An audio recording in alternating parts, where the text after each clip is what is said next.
기도하겠습니다. 하나님 아버지, 6월의 첫날이 하루 지났습니다. 6월 한 달도 주님 은혜 가운데 살기를 원합니다. 매일매일 붙들어 주시고, 그리고 아버지 말씀을 사모하다가 사모하는 자에게 반드시 말씀하시고 만나 주시는 하나님을 매일매일 경험하도록 아버지 은혜 베풀어 주옵소서. 세상이 소란스러워 무엇이 진실인지 분별할 수 없는 시대가 되었습니다. 우리 영의 길을 깨워서 세상의 소리에 휩쓸리지 아니하고 진리의 말씀 따라 하나님이 주시는 맑은 영성을 따라 아버지 분별하여 진리의 길을 걸어가는 우리 모두가 될 수 있도록 은혜 베풀어 주옵소서. 이 아침의 말씀으로 가르쳐 주시옵소서. 예수님 이름으로 감사하며 기도하옵나이다. 아멘. 사도행전 20장 16절로 24절 말씀입니다. 바울이 아시아에서 지체하지 않기 위하여 에베소를 지나 배 타고 가기로 작정하였으니 이는 될 수 있는 대로 오순절 안에 예루살렘에 이르려고 급히 가미러라. 바울이 밀레도에서 사람을 에베소로 보내어 교회 장로들을 청하니 오매 그들에게 말하되 아시아에 들어온 첫날부터 지금까지 내가 항상 여러분 가운데서 어떻게 행하였는지를 여러분도 아는 바니 곧 모든 겸손과 눈물이며 유대인의 관계로 말미암아 당한 시험을 참고 주를 섬긴 것과 유익한 것은 무엇이든지 공중 앞에서나 각 집에서나 꺼리낌이 없이 여러분에게 전하여 가르치고 유대인과 헬라인들에게 하나님께 대한 회개와 우리 주 예수 그리스도께 대한 믿음을 증언한 것이라. 보라, 이제 나는 성령에 매여 예루살렘으로 가는데 거기서 무슨 일을 당할는지 알지 못하노라. 오직 성령이 각 성에서 내게 증언하여 결박과 환난이 나를 기다린다 하시나 내가 달려갈 길과 주 예수께 받은 사명 곧 하나님의 은혜의 복음을 증언하는 일을 마치려 하면은 나의 생명조차 조금도 귀한 것으로 여기지 아니하노라. 아멘. 오늘 20장 16절을 보면 사도 바울은 성령님의 강력한 감동을 받아 예루살렘으로 방문하려고 합니다. 왜 바울이 예루살렘으로 급히 가려는지 그 이유는 알 수 없지만 한 가지 확실한 것은 예루살렘 방문은 성령님의 감동으로 이루어졌다는 것입니다. 그리고 또 하나 오늘 본문에서 확실히 말하는 것은 예루살렘에서 엄청난 고난이 바울을 기다리고 있다는 것을 알고 있다는 것입니다. 그런데 예루살렘으로 떠나는 바울에게 특별히 에베소 교회가 마음에 강하게 남아 있었던 것 같습니다. 에베소 교회는 바울이 3년 가까이 최선을 다하여 애정을 쏟아부으며 목회했던 교회였습니다. 그런데 예루살렘으로 떠나는 바울은 직감적으로 다시는 돌아오지 못할 것을 알았습니다. 그러기에 바울은 인간적으로 많은 애정을 쏟아부었던 에베소 교우들이 보고 싶었을 것이고 무엇보다 교회를 향한 마지막 부탁을 하고 싶었을 것입니다. 그래서 바울은 밀레도라고 하는 섬에서 에베소 교회 장로들을 불러서 그들에게 눈물로 마지막 설교를 합니다. 그것이 오늘 본문입니다. 저는 오늘 바울의 설교가 단지 에베소 교회를 향한 설교이기보다는 바울의 설교를 통하여 오늘날 우리들이 어떻게 주님을 섬기고 어떻게 교회와 사명을 감당해야 할지를 가르쳐 주시는 말씀이라고 생각합니다.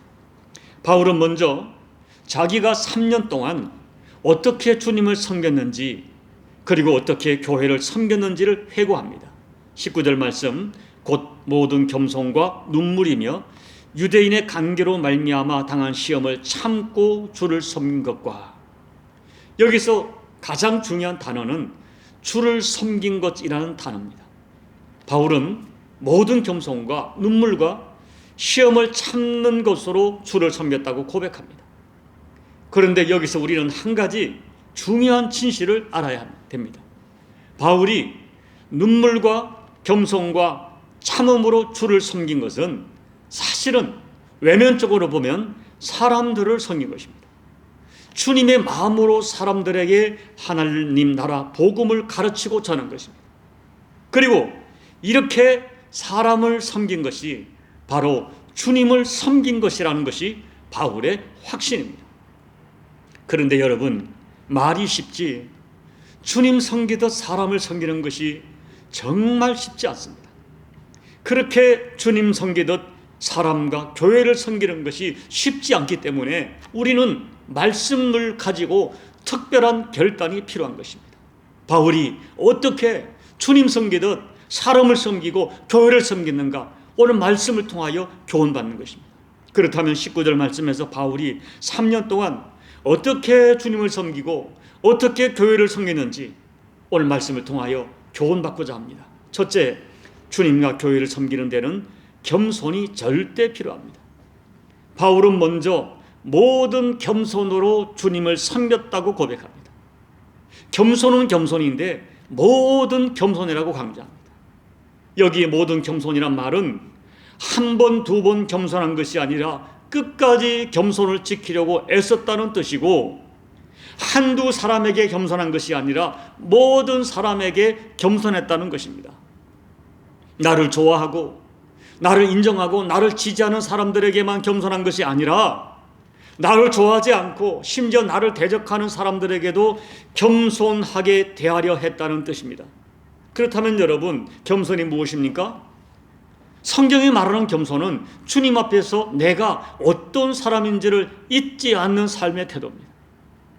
바울은 예수님을 만나고 보니까 세상에 자기 같은 죄인이 없다는 것을 진심으로 깨달았습니다. 예수님 만나기 전에는 내가 그래도 율법으로, 도덕으로, 종교적으로 모든 사람보다 낫다고 생각했습니다. 그러나 예수님 만나보니까 그것이 아니었습니다. 그래서 자기를 죄인 중에 결사라고 고백하며 엎드렸고, 모든 사람 중에 가장 작은 사람보다 더 작은 사람이 자기라고 고백합니다. 그리고 주님을 만나고부터 자신이 자랑하던 혈통과 학벌과 학문과 지식과 재산들이 얼마나 하찮은 것임을 알았습니다.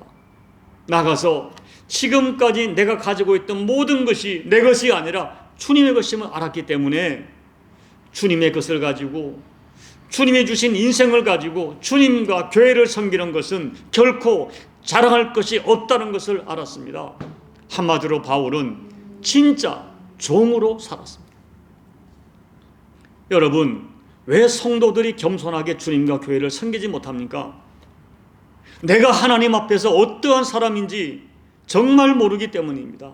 아니면 입으로는 죄인이라고 고백하지만 내 실제 가슴으로는 인정이 되지 않기 때문입니다.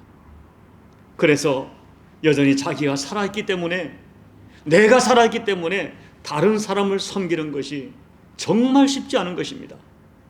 겸손은 주님 앞에 내가 어떤 사람인지를 제대로 아는 것입니다.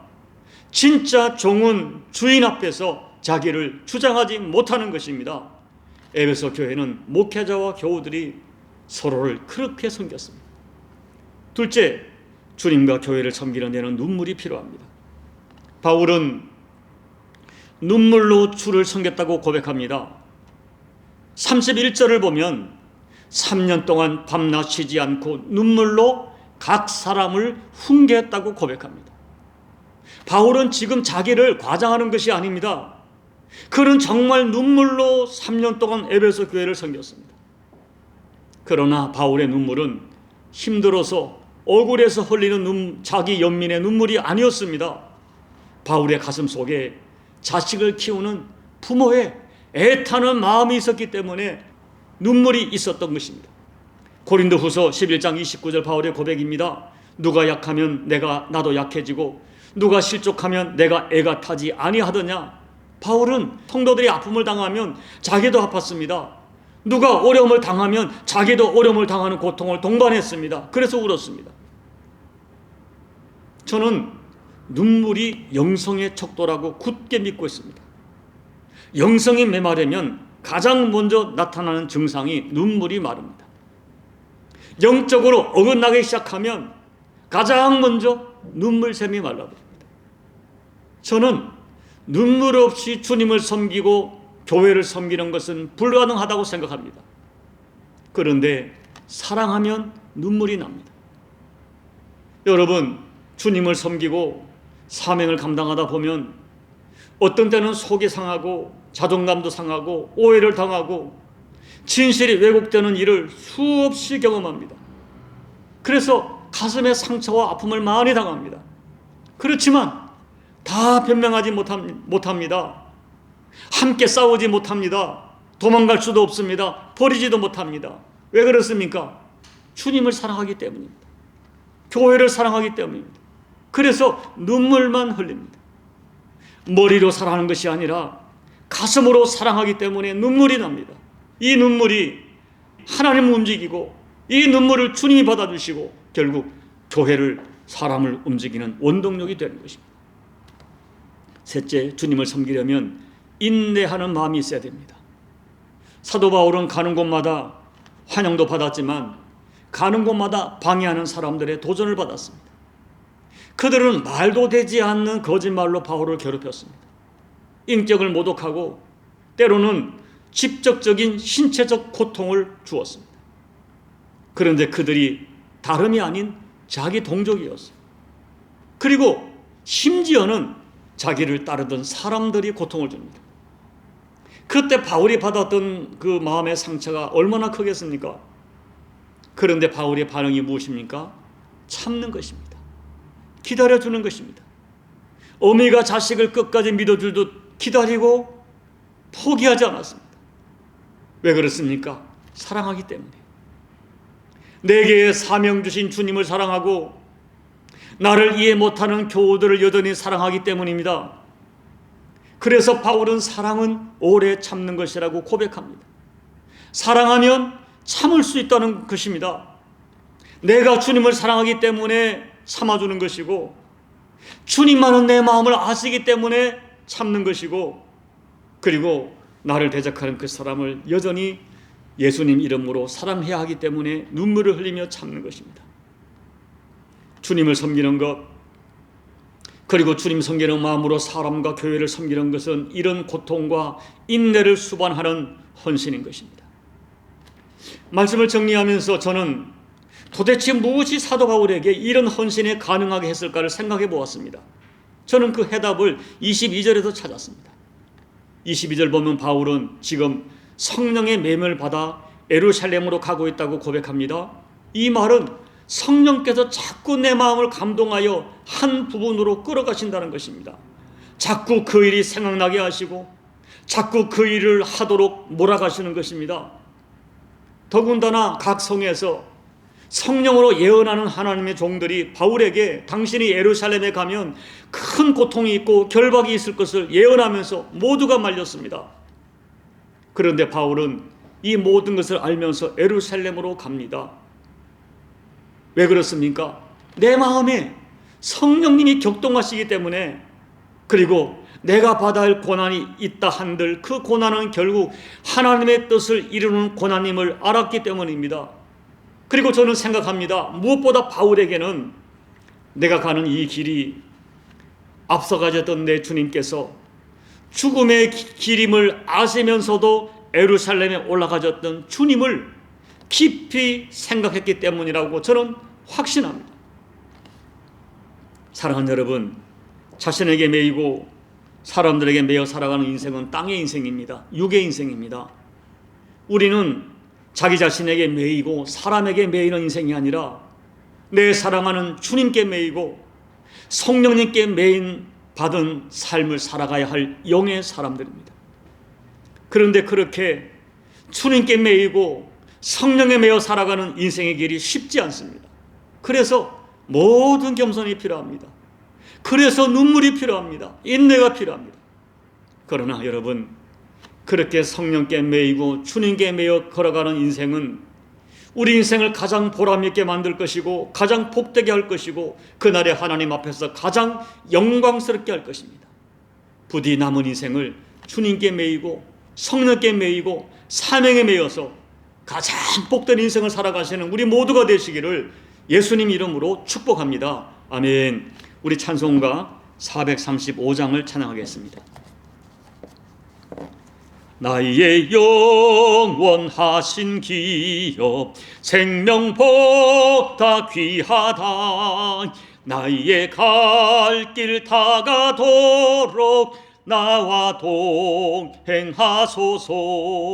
주께로 가까이 주께로 가오니 나의 갈 길 다가도록 나와 동행하소서.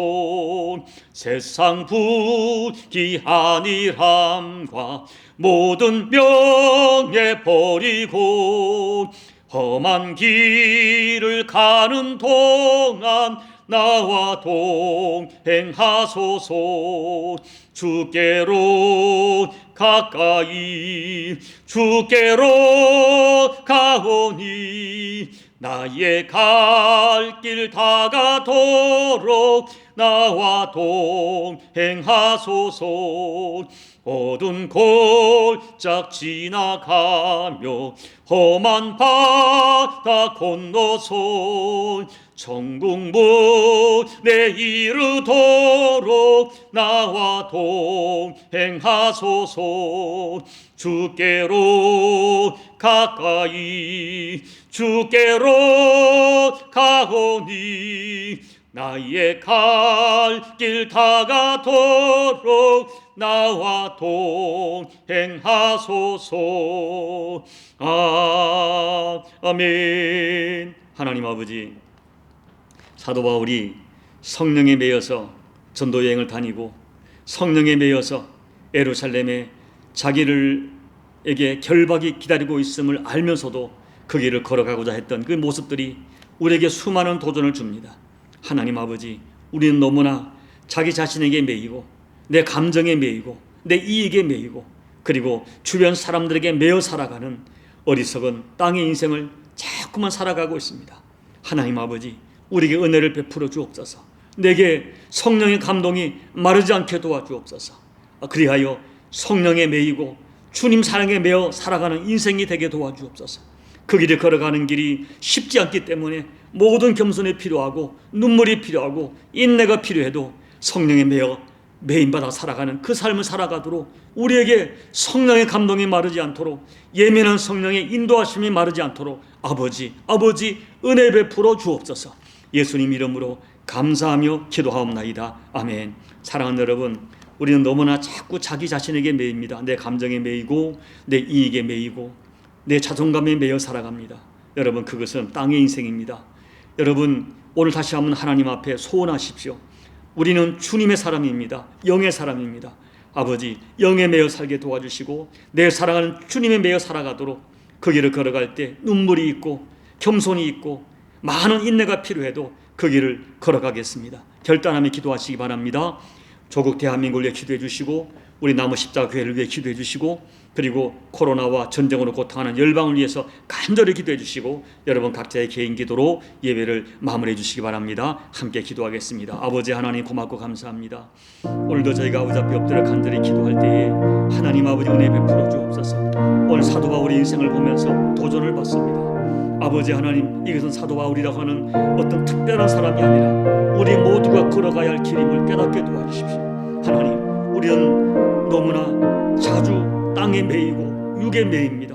내 감정에 매이고 우리 자신의 이익에 매여 살아감을 주님 앞에 고백합니다. 하나님 아버지, 이 땅을 살면서 우리가 육을 무시할 수 없지만 우리가 너무 전적으로 육에 매여 살아감이 주님 앞에 부끄럽습니다. 하나님 아버지, 내가 진실로 예수 그리스도의 십자가 대속으로 말미암아 구원받고 구원보다 하나님의 자녀가 되고 내 영이 살아난 영의 사람이라면 영의 감동이 살아있게 도와주시고 내 영이 민감하게 아버지의 음성을 들으며 예수님의 음성을 들어서 내 사랑하는 주님, 내 인생의 주님 대신 주님의 말씀에 매이고 아버지 주신 사명에 매여 살아가는 저희가 될 수 있도록 내 심령에 성령에 매여 살아가는 영의 사람이 될 수 있도록 아버지 민감한 영성으로 성령의 강한 감동으로 우리 모두에게 은혜를 베풀어 주시옵소서. 아버지 하나님, 간절히 소망하고 기도합니다. 이 종을 붙들어 주시고 이 종이야말로 아버지 하나님 참으로 영에 매여 살아가는 하나님의 사람이 될 수 있도록 종에게 아버지 하나님 영에 매여 목회를 감당할 수 있도록 아버지 종에게 마르지 않는 영감을 허락해 주시옵소서. 우리 남은 십자교회가 모든 교우들이 동일한 아버지의 성령의 감동을 받아 동일한 비전, 동일한 뜻을 가지고 몸된 교회를 섬길 수 있도록 아버지 은혜 베풀어 주시옵소서. 하나님 아버지, 오늘도 엎드려 간구하는 교우들의 모든 간구를 응답해 주시고, 교우들이 기도하다가 아버지의 음성을 들으며 성령의 감동을 경험하도록 우리의 기도가 육의 기도가 아니라 영의 기도가 될 수 있도록 아버지 은혜 베풀어 주옵소서. 아버지 은혜 베풀어 주시옵소서. 아버지 은혜 베풀어 주시옵소서.